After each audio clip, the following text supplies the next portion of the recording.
have approval of the agenda. Do I have a motion to approve? I move we approve the agenda. Second. All in favor? Aye. Opposed? Hearing none, motion carries. Consent agenda, approval of September 6, 2016 City Council meeting minutes. Resolution 2016-056, authorizing city manager to execute an on-call traffic engineering professional services contract. Do I have a motion to approve consent? I move that we approve consent. Second. All in favor? Aye. Opposed? I said aye too. Hearing none, motion carries. Thank you. Presentations, recognition of Eagle Scout Award recipients. The first one that I have is Harrison Cole. Is Harrison here? I thought I saw him back there. Harrison, come on forward. Now, I'm also lucky enough to know this fine gentleman for many years, since actually he was a baby, so it's very nice to see you here. Sorry about that. Totally embarrassing. He really is. He's very patient. Yeah, so push the button and it'll turn green. Closer to you there. Viewing audience wants to hear from Oh, there's a viewing audience. Oh, okay. you. You're live. Yes, you're live. So we are really excited to have you here. One of the greatest things that I love doing is recognizing Eagle Scout recipients, and you are one of those great people. And so we would love to hear about your Eagle Scout project. Well, my project was up near Mountain Home, a cemetery that's a pioneer cemetery named Gibbs Cemetery. I was lucky enough to know two people on the board for that cemetery, Mr. and Mrs. Edie, who helped me immensely, fully funded the project for me, and it was a lot of work. What we had to do was all of the row markers that marked each row of grave sites were completely covered in soot. So we had to uncover all of them and treat the surrounding area. And there were close to 150 row markers there. We found and uncovered all but two, and that was because one was covered by a out-of-ground tomb, and the other one was completely destroyed. Wow. And so you said that the Edie's funded you. Did you receive any kind of help or organized help to do this? Not really. Wow. You did it all by yourself. Just Yes. did it all by yourself. That is a lot of work. The only organizational help that they gave me was on that day, and that was purely to show me the lay of the land and pointers on how to move about. They were only there for the first 5 minutes, and then they left. Council, did you have any other questions for Harrison? I have a question. Good. Go ahead. So what did you use to clean the actual markers? Once you remove what you said soot, but was it overgrown with grass and sod, so Yeah. you could find them? Or Exactly. It was mostly overgrown grass and stuff. So what you had to do is you had to dig up all that stuff to find the actual row marker, and then you just treat the surrounding area with an anti-weed killer or something a little stronger than that. very good. How long did it take you to do the project? The total hours from all known sources that were put in, service hours wise, is around 91 hours. Oh, wow. Yeah, that is.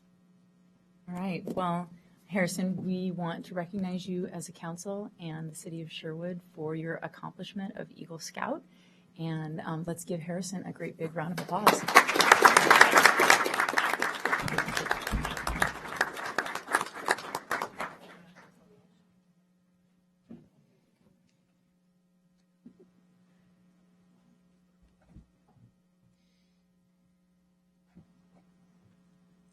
Okay, and we have another one, Kevin Sturdahl.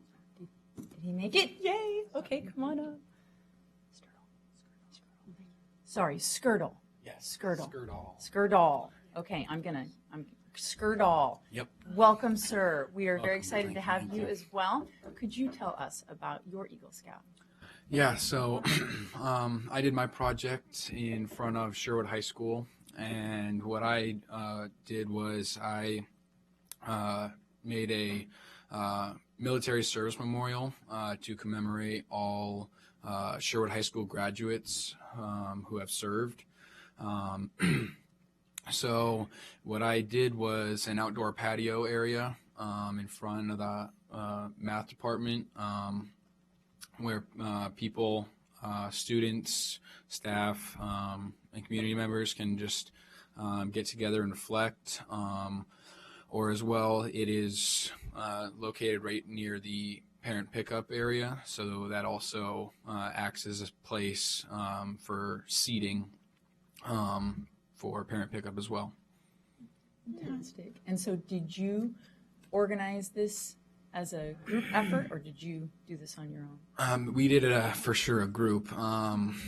It took in total close to 300 hours between friends, family, everyone who was able to come help out.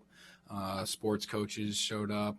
It was a great effort, and we were able to get it done in one weekend to a Saturday and a Sunday. So yeah. Fantastic. Intense. Yeah. How did you determine your project? One of the biggest things for me is having a military family, as well as my brother who is in the Air Force, and he graduated from SHS in 2007. And so I was just kind of inspired by his service and just thought around the school we have Aaron J. Contreras Memorial Stadium, and that's obviously a great thing. But I just thought to commemorate all who have served, who have graduated from Sherwood High School. Great idea. So I have a question. When did you complete the project? The project was completed in June, early June, and it was done just in one weekend. But obviously the planning led 2 or 3 months in advance, building up to that. So is this the area that's sort of seated and is bricked, and there's like a plaque or something in the middle? Yeah. There's Yeah, that's really nice. yeah, I can so- see where people could sit, maybe teachers could take students out there, and for an outdoor classroom setting, it's really nice. Right. You did a We were great able job. to make an outdoor patio area out of pavers, and then we used Yep. large boulders in the corners for seating, and a centered kind of plaque. That's really nice. Nice job. Great project, great idea. Did anyone else have a question? Just wondering what the value of your project. Well, with factored in all of rental costs for different machinery and everything to be able to get the project done, it was close to about $7,000, and that much of that just came from companies being able to donate materials and donate supplies, as well as just different community members being able to donate the equipment as well. Fantastic. Well, we thank you for selecting Sherwood for your donation of your project. And I know how hard it is to actually complete the Eagle Scout project. And so we are giving our congratulations from the City of Sherwood and the City Council. Let's give him a round of applause.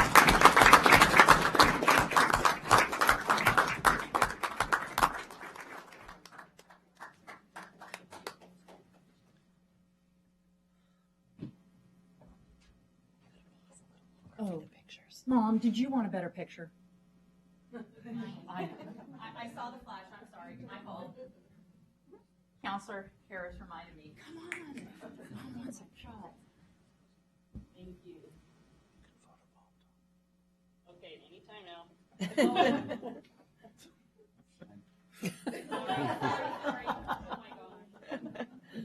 Do, do, do, do, do, do, do. My other Eagles is just now calling. Okay, here we go. Oh, should have taken. Thank you.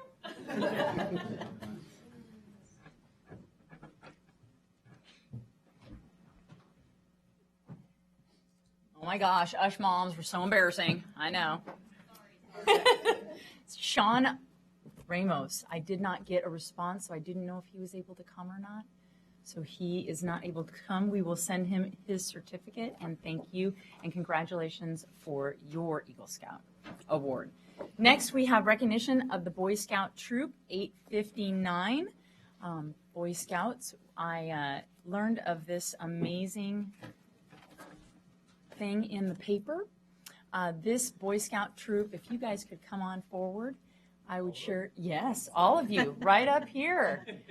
I had the opportunity to come and visit them at their church and hear all about this harrowing story. And so I really wanted to have them come and be recognized. They are quite a tribute to the Sherwood community and for their bravery at a time when things were very harrowing and scary. And so I'm so glad to see the troop leaders as well.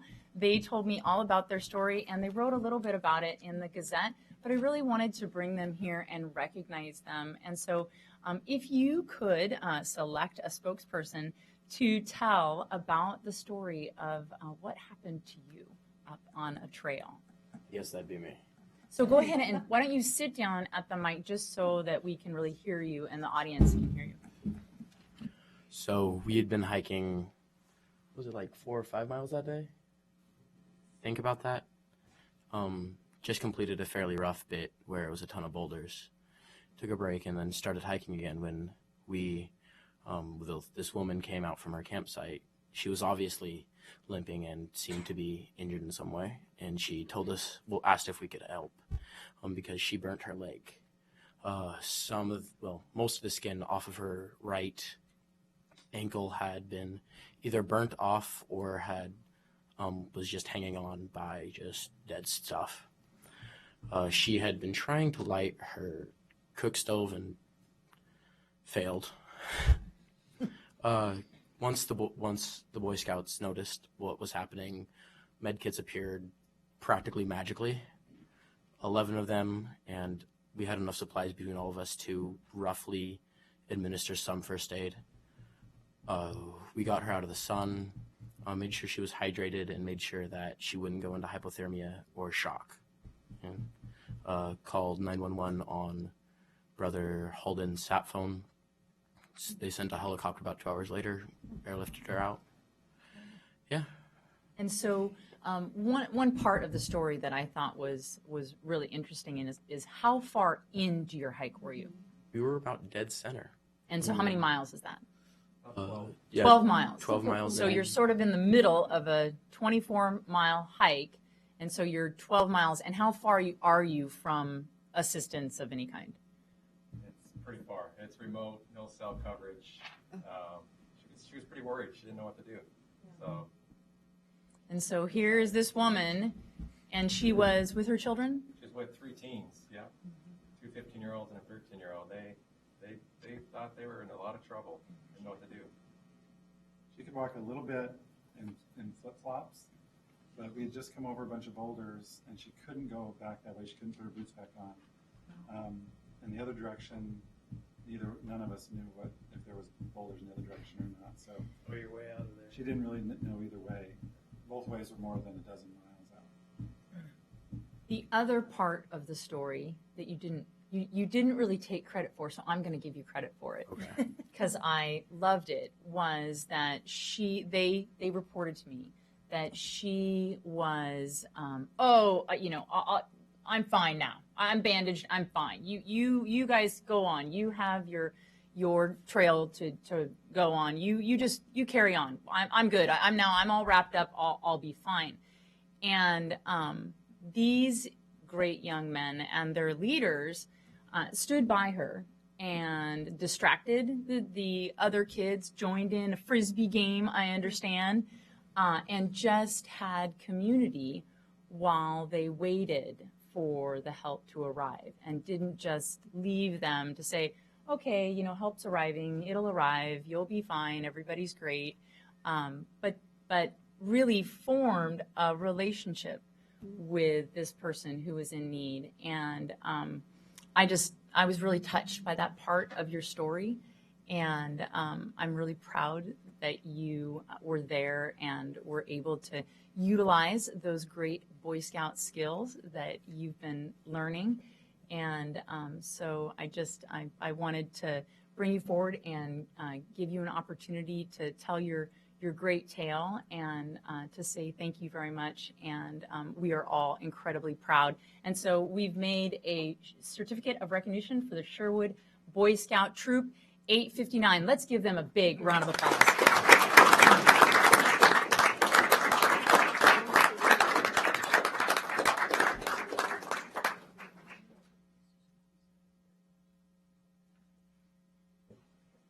Church group.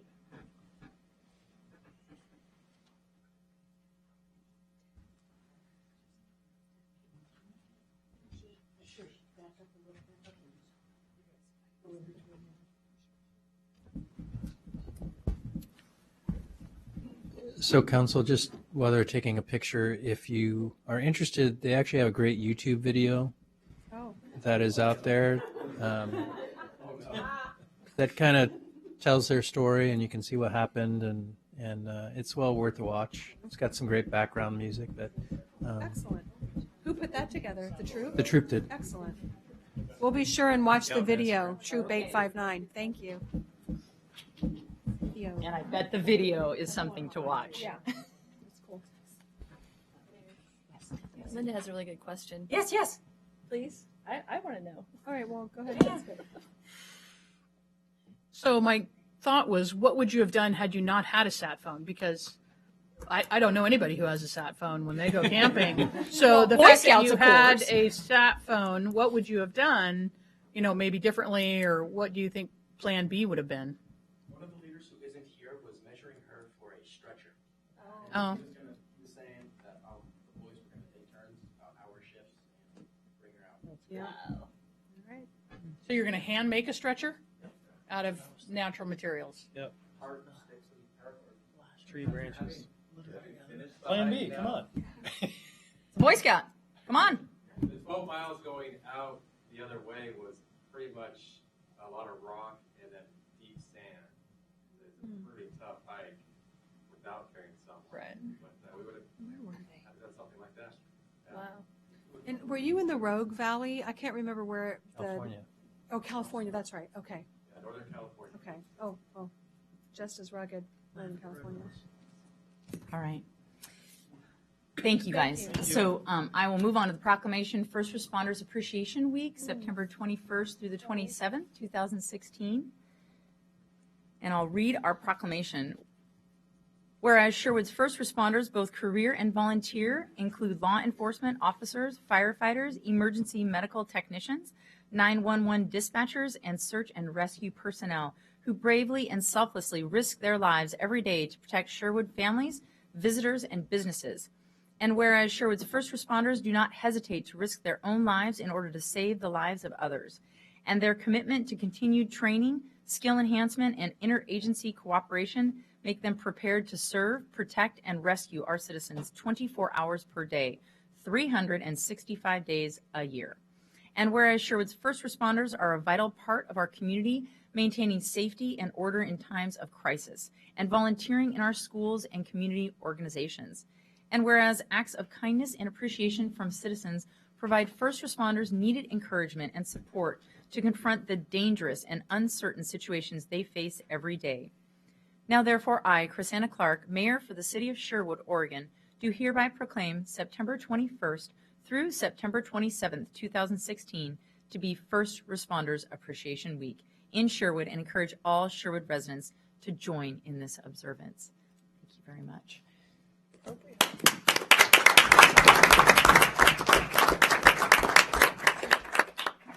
That was a very appropriate following. Yes, it was. Yes, first responders. They're kind of like the Boy Scouts. They have to be there responding right away. So that's fantastic. Citizen comments. Do I have some citizen comment sheets? Mayor, I do not, but I do have one for a resolution that's listed under new business. Say it again. For a resolution that's listed under new business.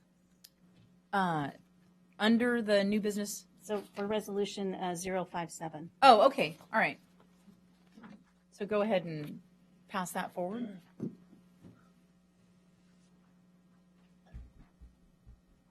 Okay, and so under new business, I'll start with new business resolution 2016-057 in support of Sherwood School District General Obligation Bond 34-254.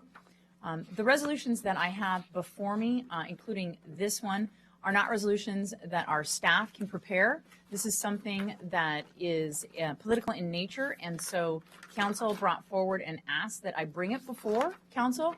And so this particular bond measure, we wanted to discuss support of that, and I believe that Jennifer Kuiper wrote this one. Is The that school correct? bond, that would be. Oh, that would Renee, be Counselor Councilor Browse. Yep. Okay, thank you. So Councilor Browse, go ahead and take it away. So for me, this was a simple way of recognizing the fact that kids are our future.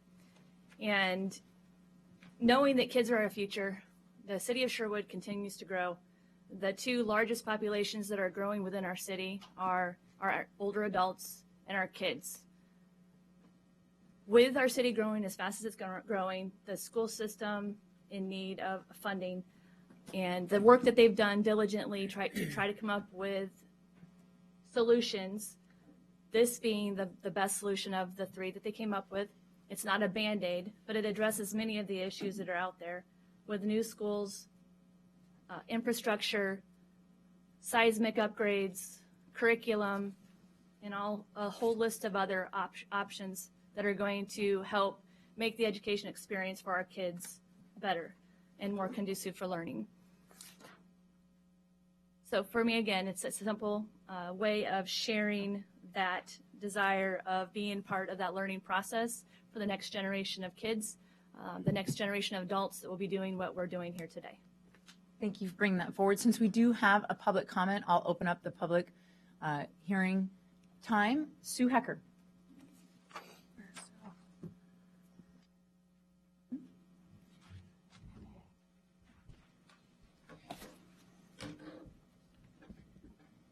Welcome. This is fun. Thank you. Thank you for having me. I was kind of teased for my large print, and it still isn't big enough, so bear with my glasses. Okay, so I wanted to come here. Good evening. I'm here tonight, obviously on behalf of the Yes for Sherwood Schools bond campaign, and really wanted to publicly thank all of you for putting the resolution to endorse the Sherwood School Bond Measure 34254 on the agenda. Specifically, I want to thank the mayor and city councilors for the continued unwavering and unanimous support of the Sherwood schools.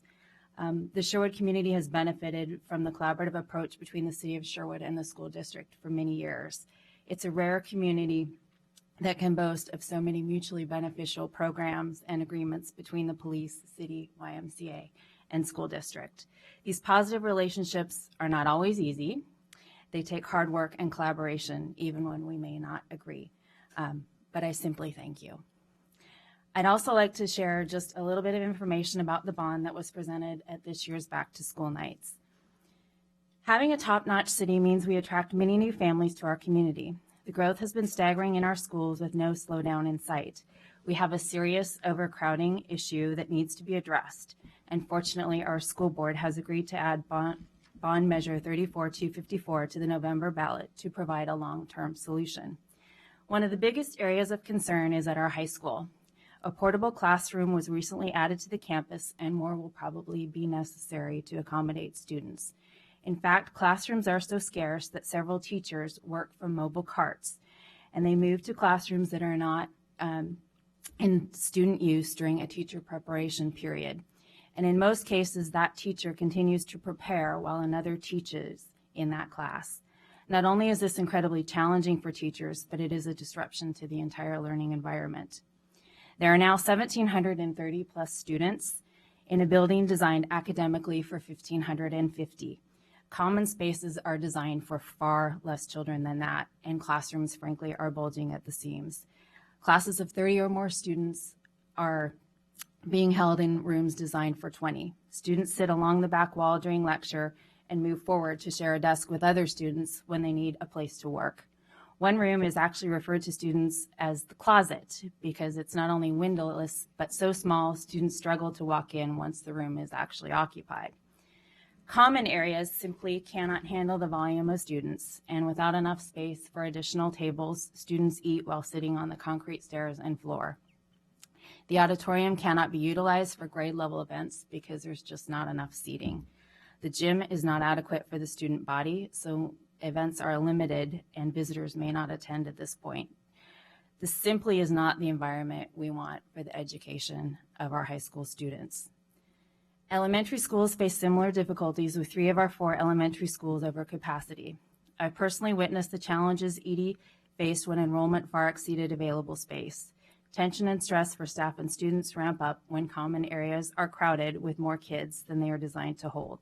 Lunchtime and recess become difficult to monitor with so many kids in a limited amount of space. I recently learned that because there are no pod areas at Hopkins, small group sessions are conducted in storage closets and teacher workrooms. Portables are in use at every elementary school for ancillary programs and for actual classrooms at Hopkins. Our middle schools face similar issues that will simply worsen as they enter high school. So one thing is clear, it is time to address the overcrowding in our schools, and this bond will help do just that. Our children deserve better. Measure 34-254 also addresses building maintenance issues which have been delayed to keep funding directed to classrooms. As an example, every time it rains, the roof at Sherwood Middle School leaks. Other needs such as seismic upgrades, plumbing, general maintenance are needed in school buildings to protect our existing investments. So passing this bond will help us maintain our educational lead by investing in technology and much needed curriculum updates. It has been far too long since our language, arts, and science curriculums have been updated. And I'll add that my son's marketing textbook came out in 2002. You're at time, Ms. Hecker, so you can close. Oh, Just okay. make it close. Okay. In addition, our world is quickly becoming digital. We need to be proactive instead of reactive to change. The bond allows us to invest in a one-to-one student device and ratio. The last thing I want to close with, and then I'll finish, I'll skip ahead, is one thing that sadly at this point, we have to make sure our children are safe and secure while attending school. And all the district has put measures in place to do that. There simply needs to be more. There needs to be more that can be done. Thank you for your testimony. So I'll let that go and just say thank you. I appreciate all of your time. And again, I really appreciate your support in bringing this forward. Thank you. Any other additional public? Okay, so I'll close the public hearing time and I'll bring it back to council. I was very happy to see that council wanted to bring this forward because she stated, Ms. Hecker stated it very well as far as the necessity of just the need for the building. But I think that there's also another piece here. There's also a fiscal responsibility. We are in a lot of publications for being one of the greatest places to live in the state, in all over the United States. And one of the main pieces is because we have an amazing school system. And with an amazing school system, we have great property value. And so although this bond will raise your taxes, it will also most likely and almost assuredly raise the value of your home. So when you're considering whether or not you want to support the bond measure to make the Sherwood High School something that will hold the capacity for our children and also the need, you can also be assured that it is something that is a great investment in our kids' future and in our city's future and in your own future. So that's where I stand on the bond issue.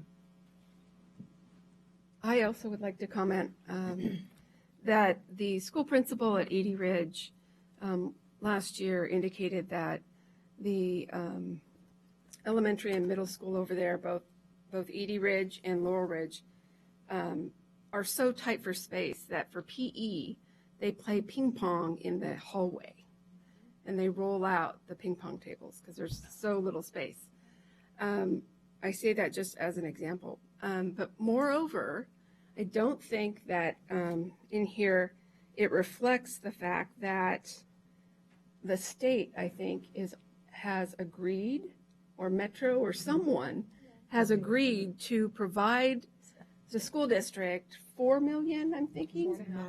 It's a matching grant. If the bond passes, then we will get $4 million free and clear to build the high school and participate in the bonds details of how they intend to spend the money. So I think that's wonderful to get that kind of free money.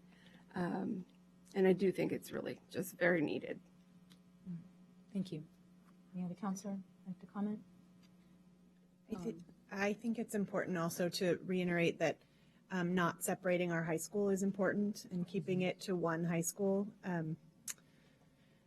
I think that's one of the things that we love about Sherwood is Friday nights at the football games and just the camaraderie that you get when you know that your kids are all going to meet back up again in high school when they split from boundary changes and things like that.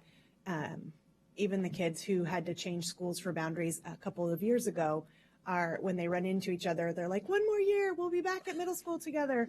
So I think that keeping it at one high school is a really important feature of this particular option for the bond.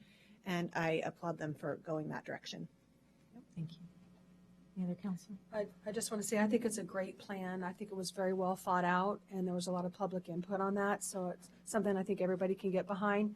My daughter and my son went to Middleton Elementary School, and about 2 or 3 years after that middle school or after that elementary school was built, they brought out the portable classrooms, and I was appalled. I couldn't believe that 2 or 3 years after an elementary school was built, here come the portable classrooms, and I knew that by the time we got to a bond, it would have been well past due. So I'm absolutely in full support of this. Any other comments? Motion? I'll move we adopt resolution 2016-057. Second. All in favor? Aye. Opposed? Hearing none, motion carries. Thank you. Resolution 2016-058, opposing the passage of Oregon State Measure 97. Yes. Counselor Kuiper. Right. Okay. So this came on my radar a couple of months ago, and I wanted to talk a little bit about it. I decided to do some research. The Chamber of Commerce had encouraged the City Council to take a look at this, and so I did do a fair amount of research. And what I found, and I can't tell you what kind of impact it would have for the city, but I can tell you what kind of impact it would have on every family in Oregon. Just to give a little bit of background on what Measure 97 really is, it's a citizens initiative that would impose $6 billion in new taxes on the sales of products and services that we buy every day. And it's not just a one-time tax, it's actually a cumulative tax. And that's really what I thought was, I couldn't believe it when I read that it would be a cumulative tax. And what that means is for products that are produced in Oregon, at every step there's a tax. It's either a 2%, I believe it's a 2%. There's a tax on that, so it becomes cumulative. Every time that product changes hands, you get a 2% tax on that, which results in about what they've calculated to be $600 every year per household.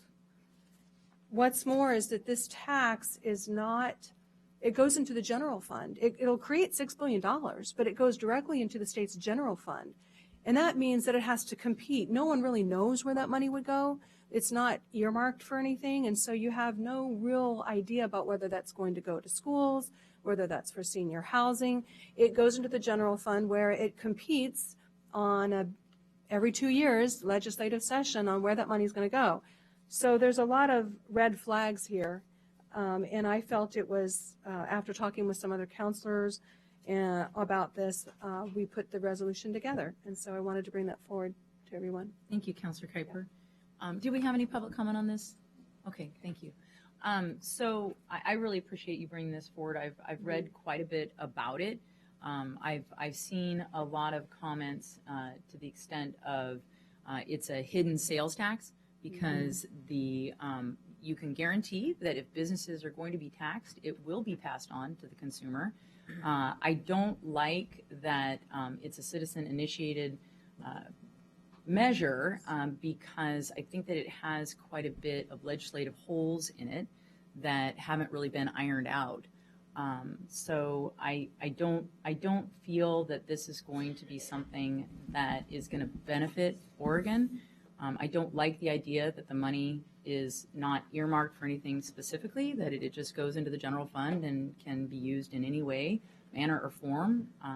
I think that it's just something that is not well thought out. And so that is why I will support the no on the passage of Measure 97. So all the things these two ladies just said, but added to that with the changes in the Department of Labor standards, increase in minimum wage, all that's hitting the business. It's going to directly reflect back on us as the consumer, and we're already going to see those increased costs. So combining all that together, plus what they said, I am in favor of saying no. Any other comments, motion? I was going to say the tax is based on gross. It's not based on whether they're making a profit. It's based on just the gross The receipts. gross sales, that's right. Which And is that's- actually a hidden value-added tax. Yeah, and that's really Yes. difficult. I've heard from a lot of businesses that have very low margins, that they might have quite a bit of gross receipts, but they have very low margins. And so it would hit them particularly hard because the margin is so small. And particularly like meat companies where the price is fixed in certain ways, grain companies. So I think that, as I said, I think that there are a lot of things that have not been well thought out in this measure, and that's why I believe that we should, as a council, oppose the Measure 97. Do I have a motion? Well, I was going to say I'm going to be abstaining from the vote because I haven't done enough research to feel comfortable voting either direction yet. So, Anybody else? Do I have a motion? Yes, I move that we approve Resolution 2016-058, opposing the passage of Oregon State Measure 97. Second. All in favor? Aye. Opposed? Hearing none, motion carries. Thank you, council. City Manager's report? Yes, Mayor and Council, I have 3 items as part of my report. First, I want to make an introduction of our new finance director. She does not have a nameplate yet. We'll take care of that. But Katie Henry has joined us in the past week as our new finance director with the city of Sherwood. Katie has spent an extensive amount of time, mostly in Washington State. She worked at the state of Washington level as an auditor, among other jobs. Then she also worked at the city of Walla Walla, and I love to say that. And then spent some time at Thurston County, which is up near Olympia, correct? And then her last job was as the finance director in the city of DuPont, Washington, which is a very fast-growing town up near Tacoma and Olympia, near the Air Force, or not the Air Force Base, but the Joint Base McChord, correct?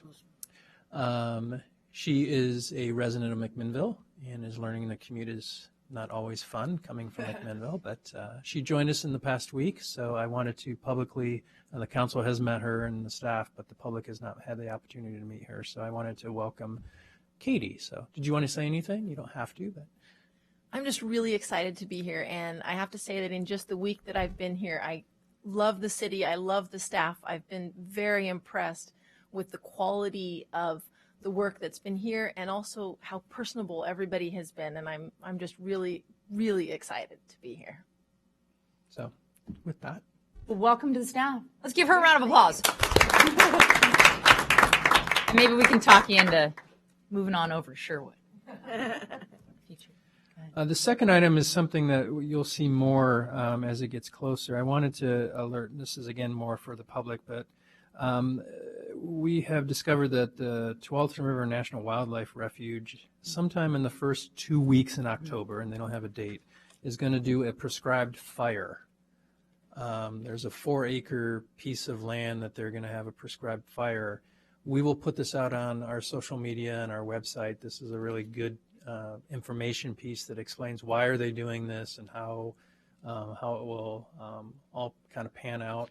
But there will be smoke from the fire. So don't panic. The reason I'm saying this, and folks, we really want to get the word out. It wasn't that long ago that we had the trestle fire in town. And I know that people are going to see smoke and say the refuge is on fire and calls are going to come streaming in. So I wanted to let folks know that this is going to be happening. Our partners at the refuge are trying to get the word out.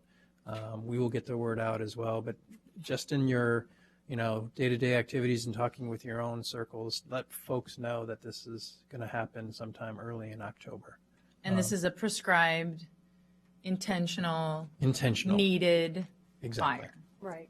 Yep. And it actually is on the Oak Savannah, which is just north of the actual refuge offices. So if it looks like you see smoke coming up from where the offices are not on fire, but the Oak Savannah is just below that, just on the north side. So you'll see smoke in that area. They have not done this at our refuge location, and they really want to get the word out. So I wanted to just let folks know, and there'll be more information on our website and on our Facebook page. Okay, great. As it gets closer.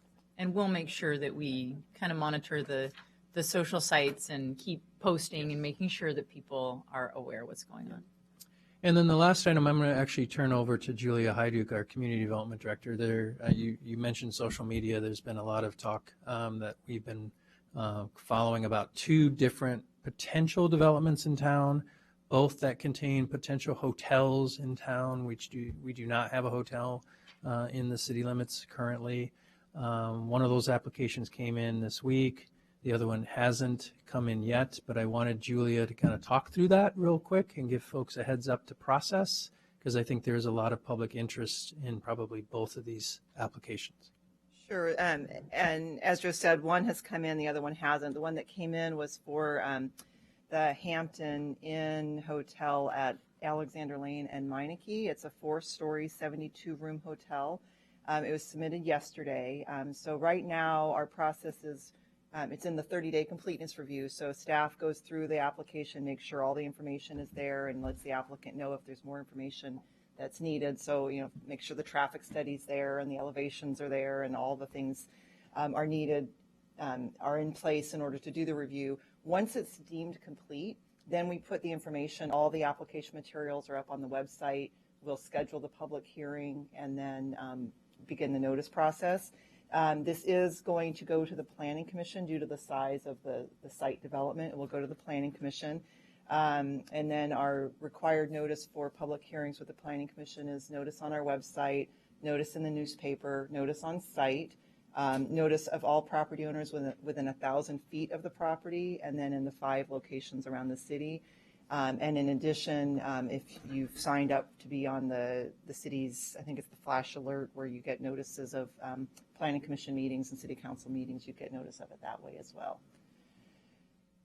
So, and the other parcel that I mentioned? That hasn't come in yet. There's been a neighborhood meeting on that property. Actually, it's a couple of properties. It's the site just to the west of the Providence building. It's we've referred to it as the Pfeiffer property and also the former Driftwood Mobile Home site, those 2 properties. The neighborhood meeting, as we understand it, there were 2 options, both included an assisted living facility. One included a hotel and the other one included sort of some other retail options. Both had some sort of chain, like some retail up front, some smaller retail, similar to what you see like at the front of the Walmart site where there's smaller retail stores at the front. And again, that has not been submitted yet. We've heard it could come in at any time, but we don't know until we actually get an application. And would that project probably go through the same kind of process that you described for yes, the most first definitely. project? Yes, that's going to be larger, so it would definitely go to the Planning Commission. So, Julia, I have a question for you. In the neighborhood meeting for the Hampton Inn off of Meineke, the property owner of Smith Farm Estates is a single entity, and the individuals that have their homes in the mobile estates didn't necessarily get that notification. So I'd like to request that you could bring that to their attention. I know that they talked about it at the meeting, but bring it to the developer's attention that when they do give that notice within 1,000 feet, it should not just include the property owner, just in the spirit of that rule or that requirement that everyone that has a mobile home on that land get notified as well. Yeah, we will be in charge, so that for the neighborhood meetings, the developer is responsible. For land use hearings, we're responsible. And so I will certainly make sure to convey that to the planning department as they go forward. It is by law the property owners, but I'll look at that lease space. I understand what you're referring to. And I think that what Councilor Kuiper is getting at is more in the land use, as you're going through the land use process, allowing an opportunity for people to be aware and be involved in that process, in that open public process. So just to clarify the process for development, for those that don't have a lot of background in development of property, hotels are allowed on commercial property, and according to code, and that if you have a piece of commercial property, the process would be that you have a pre-application meeting, and this is a process that the city of Sherwood implemented because they used to have begin the meeting with the application, and then what would happen, what I have heard would happen, is that lots of the residents would come in and give all of this input to the developer, and then the developer would be like, oh, okay, now I got to go back.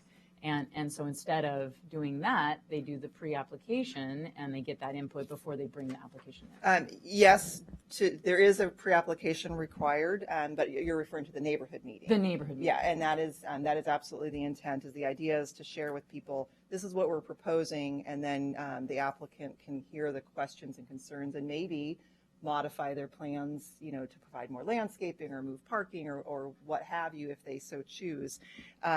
So that is why we require the neighborhood meeting process to try So it's neighborhood meeting and then pre-application. Pre-application, neighborhood meeting, and then application. Got it. All right. And then sort of adding on to what you said, so within the general commercial zone, there's a lot of uses that are allowed uses, and then they have to meet the standards. And so what we will be reviewing through the land use process is, does it meet the height requirement? Does it meet the landscaping requirement? Does it meet the parking requirement? We'll look at the traffic study and make sure that they're doing the necessary traffic improvements that are warranted for that development. We'll make sure that they've got adequate sewer and water and all of those things. So we're really making sure that every aspect of the development meets every aspect of the code, and that's what that review process is. And the public, what we want to hear from the public is, we have a concern about screening, or we've got a concern about parking, and then we can make sure that it's that every aspect of the code has addressed all of the concerns. And so then all the landowners are treated equally in the process. Yes. And it's the same process for all landowners. Okay. All right. Well, and to follow up on that, once it gets to the planning commission, is it forwarded on to, I'm asking rhetorically because I know, but she's the planning commission liaison. Once it gets to the planning commission, does it come up as a recommendation for approval to council, and council gets to decide whether or not the hotels come to town? Not in this type of instance, because it's a site plan. So the idea is that the site has to meet clear and objective criteria. You either have the parking or you don't. You either provided the landscaping or you didn't. You're either too tall or you're not. So there's very clear and objective criteria that the land use application is weighed against, and the planning commission is the decision maker in that case. However, if it is appealed, if someone that testified feels as though a criteria wasn't addressed appropriately, then they would appeal to the city council, and the city council would make the decision. And then if they still didn't agree with the decision, they would appeal it further to the Land Use Board of Appeals. And it's important to note that in order to be part of those appeal processes, it's really important to testify at that first public hearing. So go to the planning commission. Yes. Yeah. And just to clarify, so public meeting isn't for all the neighbors to come say we don't want it, and then we say, okay, don't build it. If they meet the criteria, they can build it. Anybody can come and say whatever they want. Right. It's going to be most effective if people speak to the criteria that the project is being evaluated But if the against. criteria is met, Right. not wanting it isn't part of the criteria. Right. Okay.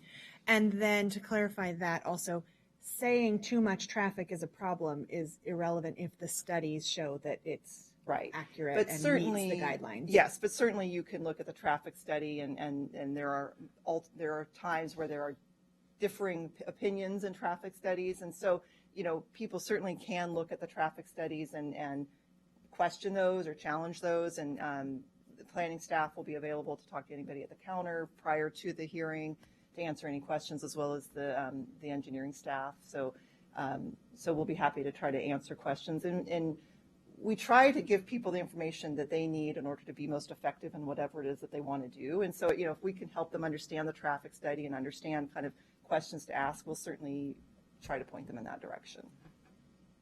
And it's always an open public process. I have one other question. Will you go over this during our Citizens University? Yes.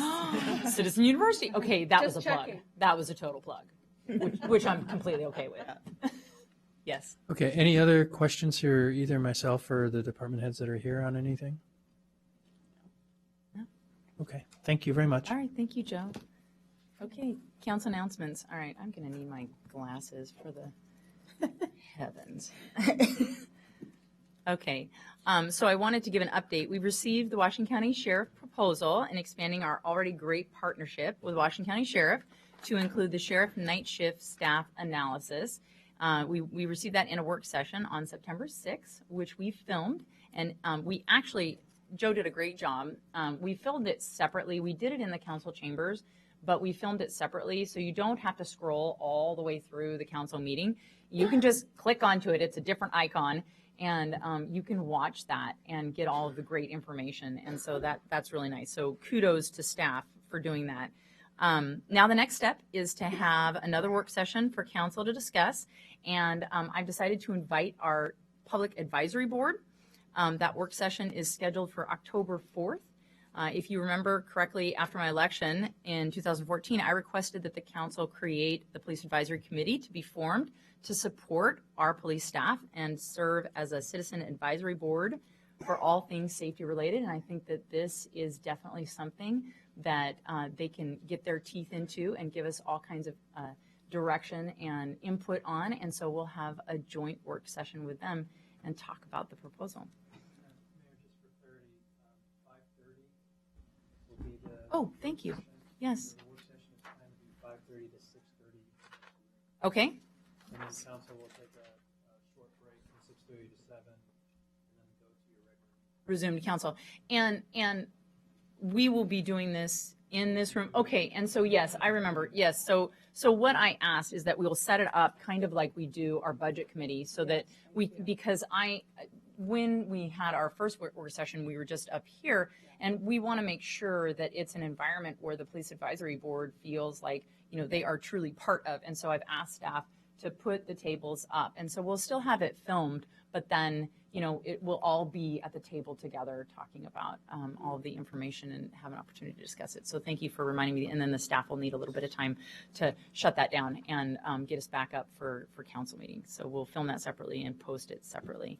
So thank you. So 5:30? 5:30 on October 4th. Okay, so I had something super special this week that I did. So I had to bring a prop. So I went to the Pendleton Roundup, and it was pretty fantastic to see this great Oregon community. I have to say a huge thank you to the mayor of Pendleton, Mayor Philip Hauk, for inviting me to join in on the festivities. They have such an amazing, amazing roundup. And I will tell you, they fold the streets out, and this roundup exists, and they have, the parade is all horse parade. No cars are allowed. It's an all horse parade. In fact, this was pretty spectacular. The band is on horses. Oh, cool. Can you imagine how hard it would be to play an instrument on a horse? But it was super impressive, and it was really cool. So I just wanted to, I wanted to give a shout out to Hamleys, where I bought my hat. Recommend you go, because they did a great job, and it was a lot of fun and an Oregon tradition. So I'm very thankful to be able to be part of it. Okay, I'm gonna take my hat off because it's super distracting, I know. But when I was in Pendleton, it wasn't. So it was something that if you didn't have it, then they just looked at you funny and said, you must be a Valley girl, which I am. But that's okay, because it was fun. I also want to talk about the back to school night last night. I'm going to give a shout out to the Sherwood High School for their back to school night. They talked, I loved their presentation because they talked a little bit about the bond and the necessity for the bond, but there are 1,730 students, 125 staff members. And their message was, I love their message, the number one predictor, they had this up on the screen, the number one predictor of success is showing up. Attendance matters. And I think that that is a great lesson in life. Attendance matters. You got to show up. So, love the presentation. Very excited to have the kids back in school. I want to give an update on Woodhaven Park. The expected completion is November. We're going to have an addition at Woodhaven Park of flush toilets, basketball park, covered picnic structure, and off-street parking. And I know I am very thankful, and all of the walkers of their wonderful canines and runners and cyclists are very thankful for flush toilets. Because I can tell you, I have seen more than one little one doing this outside the structure. I'm not going in there. And I know there's a lot of moms who very much, and dads, who very much appreciate that there will be flush toilets at that structure. Long overdue. Right, Jennifer Piper? Absolutely. Yes. Years. She It's been years. was a big defender of this. Yeah. So thank you very much. So in the weeks looking forward, Moms Club is having a membership drive this Friday at Snyder Park from 9:30 to 11:30. If you have little ones and you have not been involved in the Moms Club, I was a member of the Moms Club when I had my littles, and it is a great program. It's wonderful community. It's other moms and dads, by the way, stay-at-home dads who just need some fellowship and let the littles run around and have a little adult conversation. It's just a great program, and I really, really stress that if you have little ones at home and are looking for running some play groups, go and check out the Sherwood Moms Club. They're a great group of people. I'm going to let, I'm going to let Counselor Browse talk about the Peace Poll, because I know that that's something close to her heart, so I'm going to just pass on that. I wanted to announce that Albert Wiener at the Sherwood Center for the Arts is this Saturday. I'm sorry, Alter. I'm terrible at that. I know, he's a lovely gentleman. I have already met him before. He's come before, and he's coming back. The doors open at 12:45. Presentation starts at 1:30. I would say get there early. He is not to be missed. He is a wonderful speaker about his experience in the Holocaust. It is something that I also recommend you bring your children to. It's very moving, and I am very thankful that he's coming back to our city because it should be fantastic. On October 4th, there's going to be a first fundraiser for the Sherwood Pack at the Spaghetti Factory. We found that out at the back to school night. So put that on your calendar, October 1st at the Sherwood Spaghetti Factory to support our pack. There will be a grand reopening and ribbon cutting for the Rebecca Fairbanks, Fairbanks, I don't know why I cannot say people's names tonight, for her new location, All-State office. And it is just right down the street. You drive right by it on the way to SMS. And so come on over and welcome her. She's been a business in town. So this is kind of a grand reopening of her new facility. I've already been in there and said hello. And it's a great little house that she's got there. So come and welcome her with me on Thursday, 4 to 6. The Chamber's Voters Forum is Wednesday, October 5th.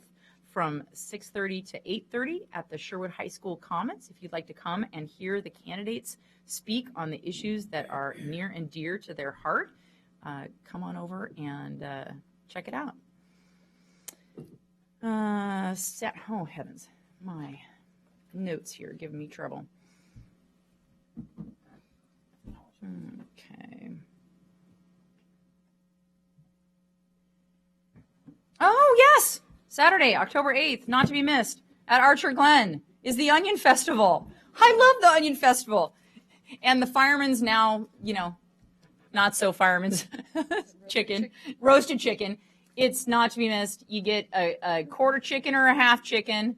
It is delish. The onion rolls, amazing. I'll be serving at lunch because I can't stay away. And the highlights are the onion dishes. There's an adult and children's category. If you have an onion dish and you'd like to submit, it's a lot of fun. There's also onion eating. I don't recommend that, but if you want to do that, they need to have volunteers for that, and it's fun to watch, right, Lana? Fun to watch, but it's a great meal and a lot of fun, and that's 9 a.m. to 4 at Archer Glen. I've heard some criticism boiling up in town about the high cost of operating our art center, and that the promise when it was built was that it would pay for itself. And so I wanted to go to Joe and maybe Kristen about that, because I want people to understand our Sherwood Center for the Arts is a city amenity. So much like Woodhaven Park doesn't make money. The library doesn't make money. These are city amenities. It's not meant to be a profit center. So can you talk about that, Kristen? There we go. You are correct. I never heard or was part of any discussions where we thought that we would cover cost. The arts don't pay for themselves, quite frankly. Just similar to Parks and Recreation, you almost always operate at a deficit. And part of what we want to do is make sure that it's open to everybody. It's open to the community. And if we charge such exorbitant fees, we wouldn't be open to everyone. So we're actually doing better than we expected. We're very happy with the revenue thus far. We're ahead of schedule so far for the year. And I'm very proud of where we're at. I think we're doing great. So go ahead, Joe. And I think I've talked to some folks. I think because the front commercial space is still not leased, we're getting very close. We hope to have an announcement. Hopefully in the next few weeks, we have a tenant that we've been negotiating with, but they see that space empty and think nothing is going on in the building, where it's actually quite the opposite. A lot is going on in the building. And I think in many ways we're exceeding our expectations. I think Maggie, as the center's director, and her staff have done a great job. And the center continues to get used for classrooms, for special events. It is a very active center, and it is being used. I had informed the council this week we have an ongoing new lease with a church on Sunday morning. That's going to bring in significant revenue for the center as well. So the facility is being used.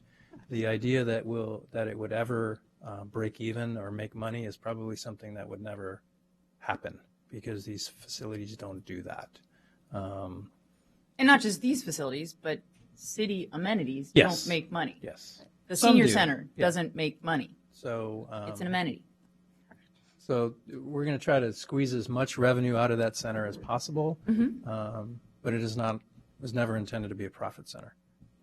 So. And we did adjust the rates, if you remember, through the fee schedule, so that everything's included in your rental now, and we have a lot more amenities to offer, such as a lift now. So we've tried to tweak things, and the prices actually came down a little bit, which has brought in more people. So we'll continue to make tweaks and hopefully bring in more revenue every year as we move forward. Great. Thank you. Does that address your question? It does. Thank you very much. So I appreciate that information. So I wanted to, I'm sure that you guys have noticed that we've got an election coming on. And there's lots of talk and things that are being addressed. And I got this letter in my email box, and I wanted to read it to you, because I think that it's a great reminder about who we are as a community and what we have to offer our citizens. So this is an open letter from the Provo City Mayor. Bring back civility. Sticks and stones may break my bones, but names will never hurt me. Did your mother teach you this also?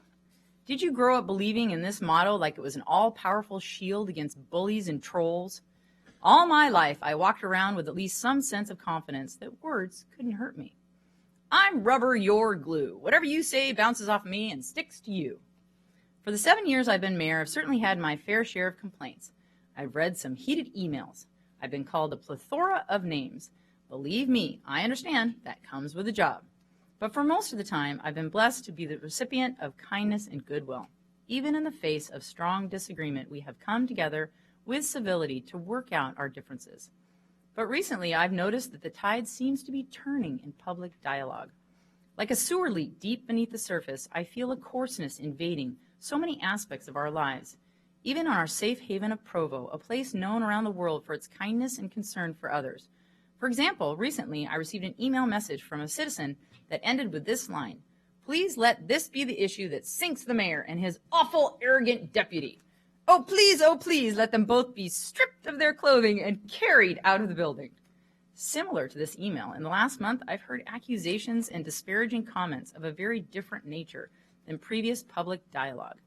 Engagement on all platforms, from social media to civic meetings, are more sarcastic, biting, impatient, rude, aggressive, and often too personal. In the years of being mayor, I can strongly say this surge of negativity is not normal for our community. So what's going on? I believe a majority of this comes from the top down. Much of it has to do with the trickle-down effect of the conversation happening on the national stage. As we listen to those who have platforms as presidential candidates, we hear them use words that tend to be more cutting, more personal, more filled with spite. The disparaging remarks in our own community are echoes of what we hear every single time we turn on the news, read the paper, or scroll through our Twitter timelines. It's almost always there when we engage in a presidential discussion. Name-calling, bigotry, hate, attacks. The leaders on our national stage insist on using more and more syllables to pollute the air with words that incite, provoke, and demean. Not only do we need to worry about Supreme Court nominations, the economy, and the war, we now need to worry about the impact of negativity. From what I'm seeing in the community, it's as if the two candidates from the major political parties have issued us all a license to be rude without the thought of consequence. I'm personally calling on our national leaders to understand how their contaminated actions and words seep into our local constituencies and how much we suffer because of it. I'm calling for a more civil discussion on issues like healthcare, immigration, national security, and jobs. We need them to take responsibility for changing the public discourse, not only nationally, but everywhere in our states, cities, and homes. I also call upon my fellow local elected leaders and residents to be that voice of civility. As a county, state, and community, we need more unity and less divide. If we can't expect decency from the top, let's start it from the bottom. Despite what our well-intentioned mothers taught us, words do hurt. They hurt all of us. Although I've experienced years of decent discourse, I worry those days are over. We have a lot to lose in this election. Let's not lose our hearts as well. John Curtis, Provo City Mayor. So I just wanted to say that here in the city of Sherwood, one of the things that I have always been very proud of is that we are able to disagree without being disagreeable. There's nothing wrong with having differences of opinion, but we're not going to resort to name-calling and belittling of one another. You won't hear that from me. So let's all have an election that talks about topics and issues and how we're moving forward. Because guess what? After the election, we're going to be sitting next to each other at the ball game. We're going to see each other with our kids at the library. And we're going to be talking near one another in our neighborhoods. So how about we support one another and be excited about Sherwood and where we're going. And we're going forward. That's my call to all the to-be candidates and maybe electeds. Councilor Piper. Oh, yes. Okay.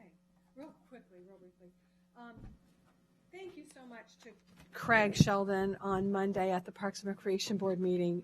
We had, first of all, Eric Neifel is our new chair, and he did a great job leading the, we have a full board now on the Parks and Rec Board, which is really great. And he did a really great job. He made it really fun. Everybody was having a good time. And to top it all off, Craig Sheldon provided a great presentation on the Public Works Department and everything they do for the parks. And something that I just wanted to throw out there for everyone, we have 56.61 acres of developed parks in our city. and almost 9 miles of trails. So I thought that was pretty cool. Anyway, thank you. Craig provided a great list of all the projects that the Public Works Department is going to be doing over the next year for the parks, and it's a really great list. So things are moving forward with the park. Again, as the mayor said, Woodhaven Park is moving forward. In spite of what some people might see on the city website that the park would be open, I think after January 2017, I think we're ahead of schedule, so it'll probably be open more like in November, but we'll see how things go. So that'll be great. If you're a really big fan of bats, I love bats. There is a presentation about bats at the refuge this Thursday, and it's actually someone who knows bats very well. She's a studies bats. She's going to be doing a presentation, and then afterwards you can walk out into the refuge, probably near the Oak Savannah, because that's probably where the bats like to hang out. That's the area where there's going to be a burn next week. So anyway, if you're interested in bats, it's really great. Yeah. So no, it's the area where there will be a burn afterwards. The bat presentation is this Thursday. But there's a lot of it. I just wanted to shout out to the Friends of the Tualatin Wildlife Refuge, because if you go onto the Tualatin Wildlife Refuge, you will see lots of events there, and this bat walk is just one of them. And now, is that at the website? You want to send people the website? Yeah, it's just friendsoftherefuge.org. Yeah. Okay. I would talk about Alice in Wonderland Jr., but I bet you maybe Counselor Henderson. Okay, well then I'll talk about it. Alice in Wonderland's coming. The Disney's, it's Alice in Wonderland Jr., and it's coming October 14th and 15th and October 21st and 22nd. There's over 120 young students in our community that auditioned for this show. It's a musical, and kudos to Robin Folsom and Kristen Hartman and Julie Knipp and their entire team for putting together two casts, the London cast and the New York cast. And if you don't know which cast to go to, then just go to both of them, which is what I'm doing. The tickets haven't gone on sale yet, but 7 p.m. on Fridays on the 14th and the 21st, and 2 and 7 on the 15th and the 22nd.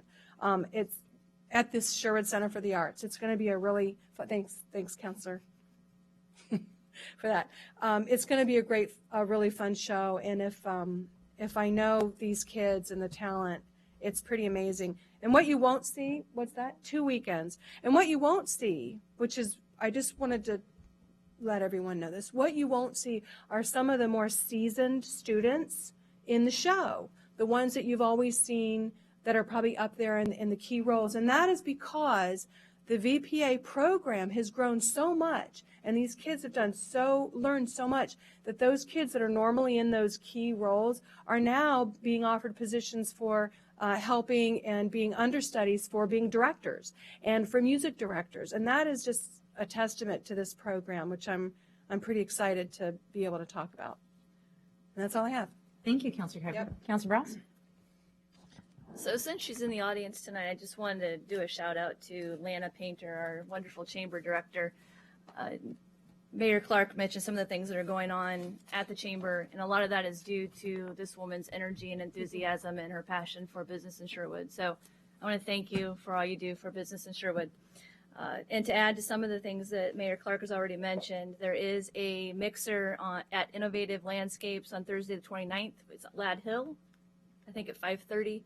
So it's a beautiful, beautiful business. If you have an opportunity to attend, I would highly suggest it. And just another added piece of information about the Voters Forum, there is going to be a moderator, and that moderator is Dan Murphy from the Broadway Rose. So it'll be well conducted, and it's in collaboration with the Chamber and the Youth in Government. So the kids in our community are a part of this Voters Forum. Let's see. I mentioned the last chamber or council meeting that I've become a new board member for Just Compassion, and I'd like to maybe issue a slight challenge for this council. The City of Tigard is working with the Just Compassion board on helping to end homelessness and find affordable housing, and actually having a joint work session about the topic. So if that's of interest, I think that it would be welcomed by the Just Compassion group. Rob Watson and Darla Samuelson were here a couple months ago to share some of the good work that they're doing. I also wanted to share, I'm the liaison for the school board, and I've been trying to figure out a way to share some of what I witnessed at the last board meeting with this group. And words just isn't going to do it justice, but we've heard a lot from the school district or about the school district tonight, and we are incredibly blessed. That meeting was all about what the teachers are doing for our kids and how they're celebrating their success. In working for a nonprofit and being involved with nonprofits, we understand relationships and storytelling, but to have the school district set the culture of relationships and storytelling and getting to know the kids and the kids' needs beyond just the classroom, to me, is phenomenal. Sitting in that board meeting and listening to story after story after story from the new teachers and the veteran teachers and the principals was just, there were tears in the room at a school board meeting because they're so highly invested in our kids. We are an incredibly blessed community for multiple reasons, but one of which is our school district. And a lot of that's attributed to our superintendent's leadership. She really understands the art of relationship and building that community.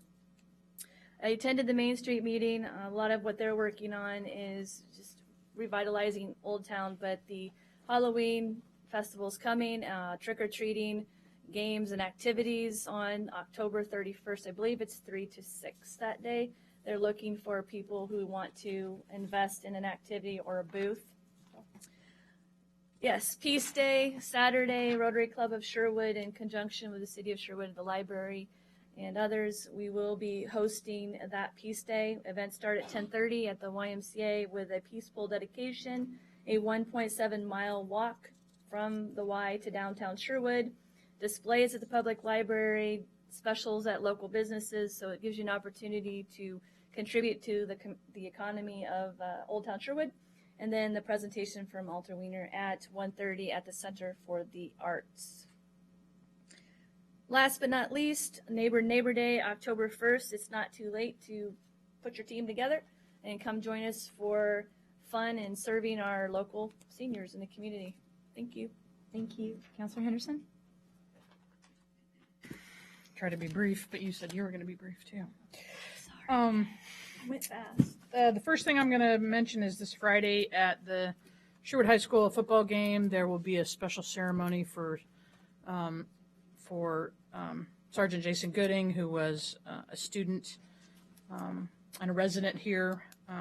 If you're not familiar who Jason Gooding is, he's a seaside officer who was murdered in February, and they're retiring his number at the game. Recently, they had a golf tournament that raised more than $60,000. First time. That goes to Jason's wife and daughters, as well as to establish a scholarship.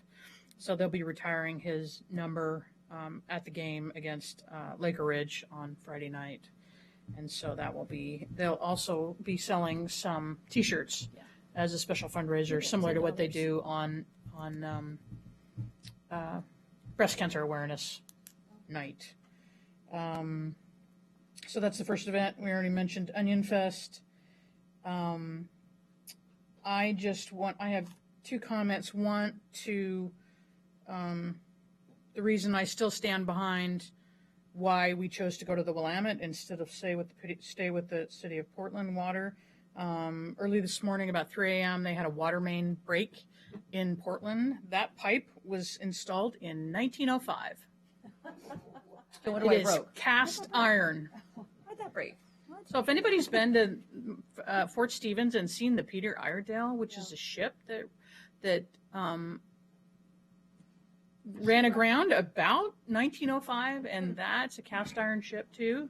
So I would like to thank our Public Works Department for all they do to make sure every morning when you get up, you turn on that water and you flush that toilet, and nothing happens like what is going through. Fortunately, there's not a lot of people in this area, I guess, but it is a tremendous, difficult thing, unexpected, unplanned, which is one of the reasons why we plan and we have master plans and why we have obligations for current maintenance and future maintenance. And so hearing that the pipe was put in the ground in 1905 and realizing it's, right in the middle of Portland makes me grateful for what we have, which is a much more modern and updated and managed system, I think. Not that anybody could have predicted when that pipe was going to break. And then secondly, Josh, since we spoke about the comments about the hotels, so I was wondering if you could, broadly or briefly talk about some of the pros and cons or pitfalls of counselors going on and commenting on the internet or Facebook pages or blogs, and how that might be a liability for the city or for themselves in the future. I know a lot of people comment their own personal opinion, but I've certainly seen the "we" word a number of times and was just concerned that that could be a problem down the road for issues like land use, as we talked about developments that may go through the planning process and then get appealed up to city council.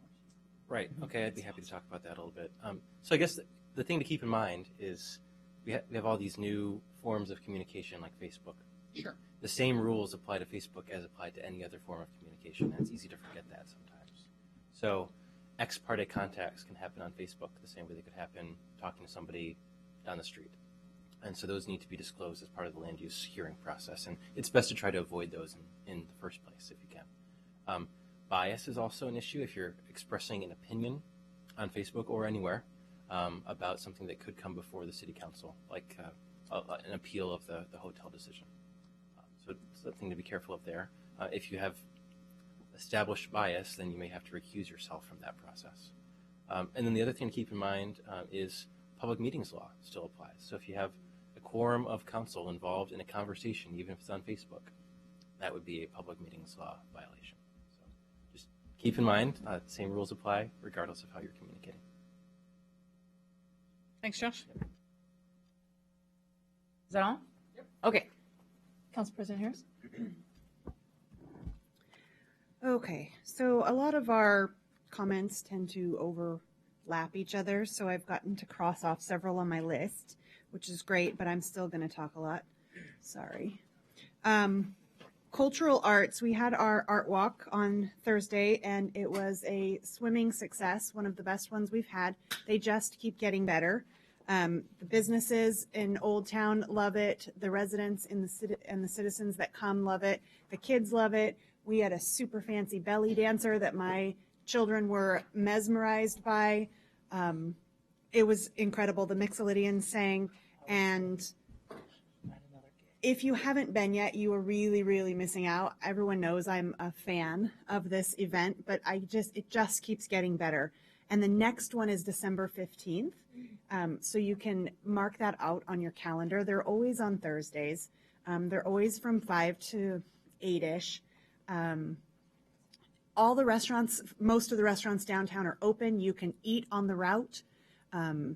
It is so much fun, and I highly recommend that you go. It's really a great opportunity to just get out. It happens rain or shine. They've got fancy new signage.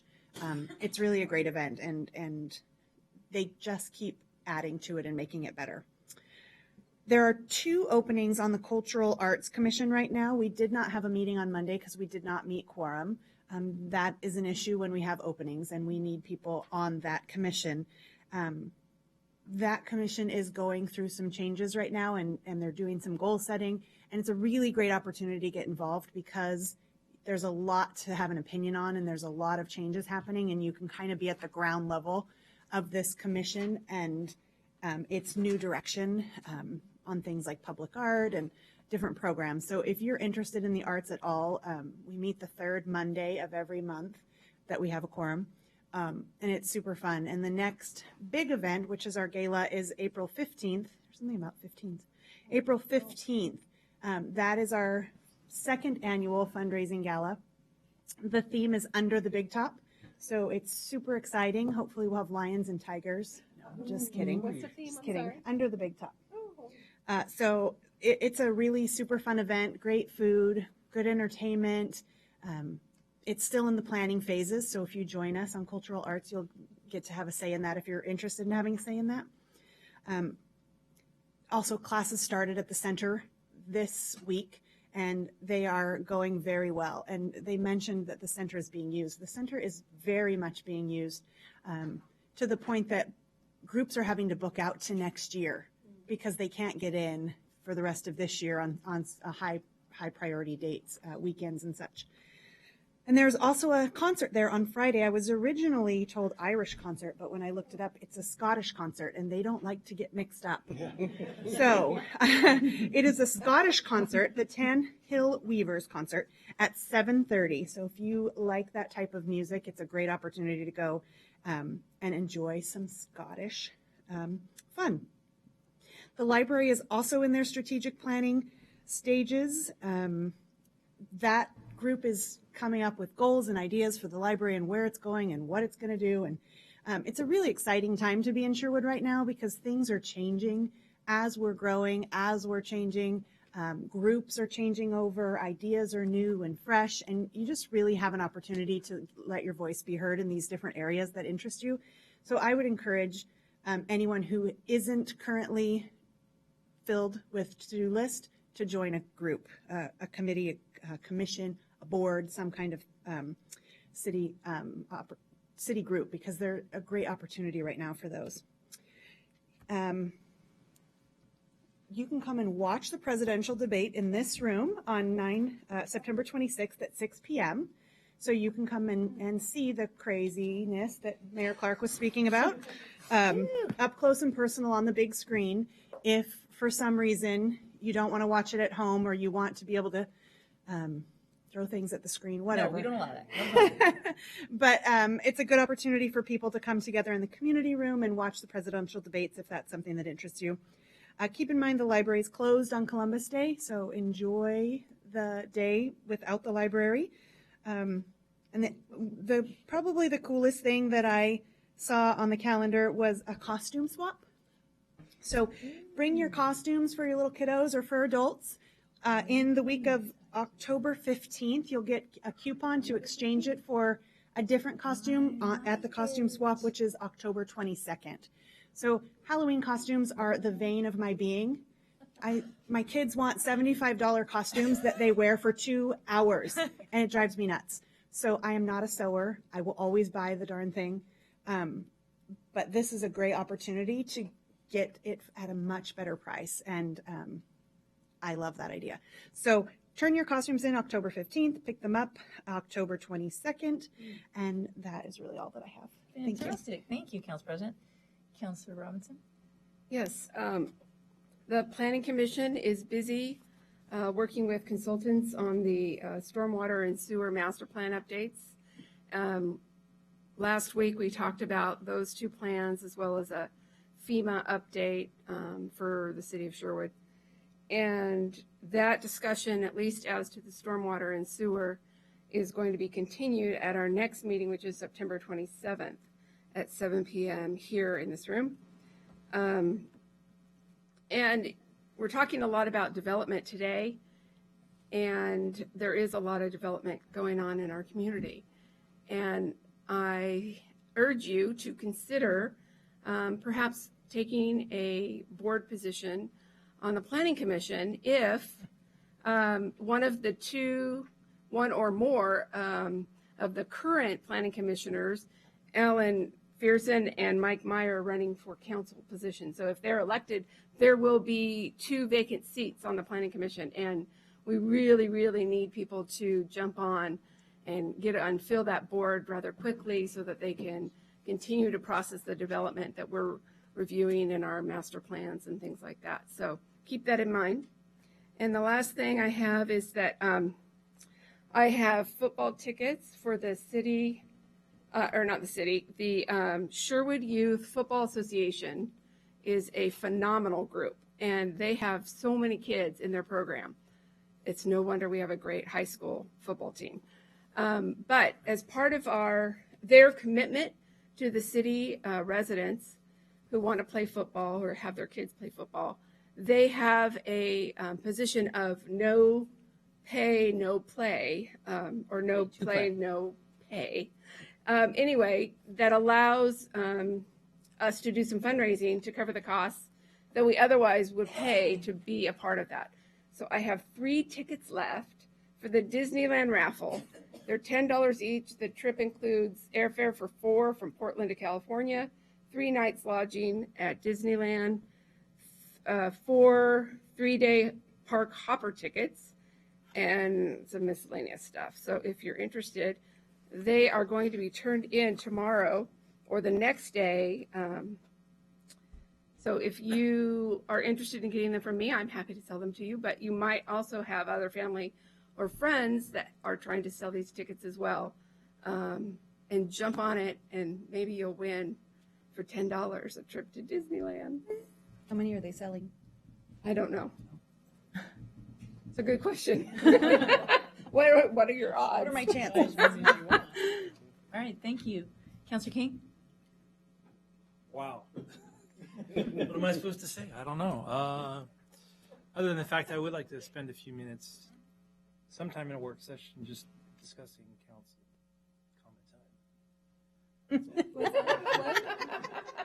Okay, that's pretty broad, but did you have anything else? That's it. Okay. Okay. All right. So we have a URA board meeting after this, and so we're just going to go right into it once I've adjourned. So we are adjourned. URA meeting. Here we go.